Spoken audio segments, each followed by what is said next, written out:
بسم اللہ الرحمن الرحیم۔ السلام علیکم ناظرین۔ کیا بیوی کو گالی دینے سے نکاح ٹوٹ جاتا ہے یا نہیں؟ نیز اسلام میں گالی دینے والے کے بارے میں کیا وعیدیں سنائی گئی ہیں؟ ناظرین کرام، اسلام میں اللہ تعالیٰ اور اس کے رسول صلی اللہ علیہ وآلہ وسلم کے نزدیک کسی مسلمان کا دوسرے مسلمان کو گالی دینا انتہائی برا عمل ہے۔ مسلمان کو گالی دینا فسق اور بلا وجہ شرعی اس پر لعنت بھیجنا بڑے گناہ کی بات ہے۔ پھر اگر وہ اس کا مستحق نہ ہو تو بیچنے والے پر وہ کلمات لوٹا دیے جاتے ہیں۔ نیز اس طرح لعن طعن کی عادت مسلمان کی شان نہیں، بلکہ قطعاً نامناسب حرکت اور خاص کر کسی سلیم الطبع آدمی سے ایسے کلمات کا ظہور یقیناً ناممکن ہے۔ کسی مسلمان کو گالی دینا جس سے اس کو تکلیف پہنچے اسلام میں جائز نہیں ہے۔ احادیث میں اس پر سخت وعیدیں آئی ہیں، اور جن الفاظ میں گالی دی جاتی ہے وہ الفاظ مذاق میں بھی ایک دوسرے سے بولنا فحش گوئی ہے۔ احادیث میں اس سے بھی منع کیا گیا ہے۔ حضور صلی اللہ علیہ وآلہ وسلم نے ارشاد فرمایا کہ تم فحاشی اور فحش گوئی سے بچو، کیونکہ اللہ تعالیٰ فحاشی اور فحش گوئی کرنے والے کو پسند نہیں کرتا۔ ایک دوسری حدیث میں ہے اللہ تعالیٰ بد زبان اور بیہودہ گوئی کرنے والے سے بغض و عداوت رکھتا ہے۔ بس مذاق میں بھی ایک دوسرے کو گالی دینا اور آپس میں فحش گفتگو کرنا گناہ ہے۔ کہتے ہیں کہ ایک لوہار کی بند دکان میں ایک سانپ گھس گیا۔ اس کا جسم وہاں پڑی ایک آری سے ٹکرا کر ہلکا سا زخمی ہو گیا۔ اس سانپ نے پلٹ کر پوری قوت سے آری کو ڈسا، جس کے سبب اس کا منہ بھی زخمی ہو گیا۔ اس نے غصے میں آ کر خود کو آری کے ارد گرد لپیٹ لیا اور اپنا دشمن سمجھ کر اسے دبانے لگا، جس کی وجہ سے وہ خود ہی مر گیا۔ اس طرح اس بیوقوف سانپ کی طرح غصیلے یعنی غصہ کرنے والے افراد بھی بیوقوفانہ انداز اپناتے ہیں، دوسروں کو تکلیف دیتے ہیں اور نقصان پہنچانے کی کوشش کرتے ہیں، ذرا ذرا سی بات پر گالی دے رہے ہوتے ہیں۔ کئی لوگ تو اس قدر گالیوں کے دلدل میں دھسے ہوئے ہوتے ہیں کہ ہر چیز مثلاً گدھے، گھوڑے، بکرے وغیرہ جانوروں کو بھی گالیاں دے رہے ہوتے ہیں۔ دیوار سے ٹکرا گئے تو اسے گالی، دروازہ نہ کھلے تو اسے گالی، گاڑی اسٹارٹ نہ ہوئی تو اسے گالی، کال نہ لگی تو نیٹ ورک کو گالی، الغرض ہر چیز ہی کو اپنے گالیوں کا نشانہ بنا رہے ہوتے ہیں۔ بات بات پر غصہ ہو کر گالیاں دینے والا شخص اس بیوقوف سانپ کی طرح عزت کے حوالے سے اپنی موت آپ ہی مر جاتا ہے۔ محترم ناظرین، کسی مسلمان کو گالی دینا، اس کی عزت اچھالنا گناہ کا کام ہے۔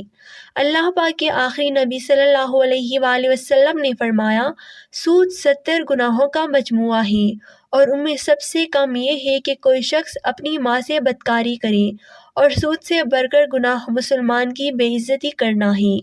گالیاں دینے والا شخص اگر سیٹ ہے تو اس کے ملازم، شوہر ہے تو اس کی بیوی، استاد ہے تو اس کے شاگرد اس سے تنگ رہتے ہیں۔ اگر عزت بھی کرتے ہیں تو صرف اپنے مقاصد کے حصول کے لیے یا پھر اس کے شر سے بچنے کے لیے، اور جس کی عزت اس کے شر سے بچنے کے لیے کی جائے، حدیث پاک میں اسے بدترین آدمی کہا گیا ہے۔ گالیاں دینے والا بہت ہی برا شخص ہوتا ہے، جیسا کہ حدیث شریف میں ہے، یعنی کسی مسلمان سے گالی گلوچ کرنا فسق ہے۔ جھگڑے کے وقت گالی بکنے کی عادت کو منافقت کی نشانیوں میں سے ایک نشانی کہا گیا ہے، لہٰذا گالیاں بکنے والا ایک طرح سے خود کو منافقوں کے لسٹ میں شامل کرنے کی کوشش کر رہا ہوتا ہے۔ یاد رکھیے، مسلمان کو گالی دینا اور اس کا دل دکھانا حرام اور جہنم میں لے جانے والا کام ہے۔ آج ہی سچی توبہ کرنے کے ساتھ ساتھ ہر اس مسلمان سے بھی معافی مانگ لیجئے جسے گالی دی ہے یا ناحق دل دکھایا ہے، تاکہ دنیا و آخرت کے رسوائیوں سے بچ سکیں۔ اب سوال یہ پیدا ہوتا ہے کہ گالی دینا بظاہر خود اتنا برا عمل ہے، اور اگر کوئی مرد اپنی بیوی کو گالی دے گا تو کیا اس سے نکاح ٹوٹ جائے گا یا نہیں؟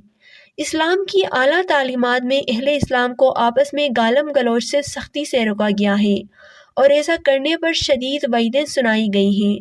جب کسی عام مسلمان کو گالی دینا بدترین گناہ ہے تو زوجین جیسے مقدس رشتے میں اس قبیح حرکت کو کیسے برداشت کیا جا سکتا ہے، جس رشتے کا مقصد ہی آپس میں محبت و موادت، باہمی عزت اور احترام اور سکون حاصل کرنا ہے۔ گالم گلوچ کے بعد اس رشتے میں کیا عزت و احترام بچے گا؟ اس کا اندازہ ہر صاحب عقل کر سکتا ہے۔ ارشاد ربانی ہے اور یہ بھی اس کی نشانیوں میں سے ہے کہ اس نے تمہارے لیے تمہاری ہی جنس سے جوڑے پیدا کیے تاکہ تم ان کی طرف سکون پاؤ، اور اس نے تمہارے درمیان محبت اور رحمت پیدا کر دی۔ بے شک اس نظام تخلیق میں ان لوگوں کے لیے نشانیاں ہیں جو غور و فکر کرتے ہیں۔ جب میاں بیوی ایک دوسرے کو گالیاں دیں گے اور نفرت کریں گے تو کیا وہ مقصد حاصل ہو سکتا ہے جس کے لیے اللہ تعالیٰ نے اس رشتے کو قائم کیا ہے؟ یقیناً نہیں۔ رسول اللہ صلی اللہ علیہ وآلہ وسلم کا ارشاد ہے، مسلمان کو گالی دینا فسق اور اسے قتل کرنا کفر ہے۔ شوہر کا اپنی بیوی کو یا بیوی کا شوہر کو گالیاں دینا بدترین عمل ہے، لیکن اس سے نکاح نہیں ٹوٹتا، لیکن میاں بیوی کے رشتے سے برکت اور محبت ختم کر دی جاتی ہے۔ رسول اللہ صلی اللہ علیہ وآلہ وسلم نے خطبہ حجۃ الوداع کے موقع پر عورتوں کے بارے میں فرماتے ہیں کہ عورتوں سے بہترین سلوک کرو کیونکہ وہ تمہارے مددگار ہیں اور خود وہ اپنے لیے کچھ نہیں کر سکتی، چنانچہ ان کے بارے میں اللہ سے ڈرو کہ تم نے انہیں اللہ کے نام پر حاصل کیا ہے اور انہی کے نام پر وہ تم پر حلال ہیں۔ رسول اللہ صلی اللہ علیہ وآلہ وسلم کی ان باتوں کو سامنے رکھتے ہوئے مردوں کو چاہیے کہ وہ عورتوں پر نہ جسمانی تشدد کرے مار پیٹ کی صورت میں اور نہ ذہنی تشدد کرے بار بار کسی غلطی پر گالم گلوچ کر کے، اور بالکل اسی طرح عورتوں کے لیے بھی جائز نہیں ہے کہ وہ بھی اپنے شوہروں سے بدزبانی کرے اور گالیاں دے۔ اللہ تعالیٰ ہمیں رسول اللہ صلی اللہ علیہ وآلہ وسلم کی سنتوں پر عمل کر کے بہترین زندگی گزارنے کی توفیق عطا فرمائے، آمین۔